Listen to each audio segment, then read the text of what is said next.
Sa layo man ang aking narating at gulong ng aking buhay,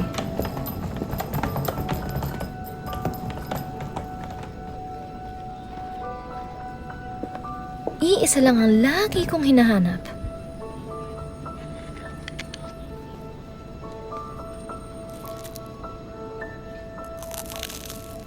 Ang tamis ng alaala ng kahapon. Bili po! Bili po! Welcome guys sa vlog Meron ko. dyan. Ngayon ay Bili po. January 12, 2006 Bili at po. sasamahan natin si Itay na magbenta ng Hi turon. guys! Ito po, turod po siya. Mura lang po siya, 5 piso. Ito po palito natin. Masarap-sarap po yan. Ito po. Yan. Gawa po namin yan. Turon! Turon po! Bili po! Ya, turon. Oo, iho. Magkano kuya? 5 piso lang siya. Masarap na masarap. Talaga kuya. Oo.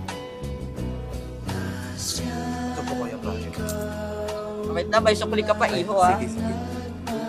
Ito po. Uy, anak niyo po? Opo, manang-mana yan sa Ay, siyempre, napakakit naman talaga. Ayun na lang to. Salamat, iho. Napakabait mo talaga. Sige, ingat po kayo ha. Ingat kayo. Tay, araw-araw kayo ang kasamahan na magtinda, tapos vlog tayo. Lago talaga anak ko. Kuha na lang po. Tay, yun na po yung sukle. Maraming salamat po, Bis. Ang bait ko talaga. Nak, sabay ka muna tayo. Sige, Tay, pay na ka muna.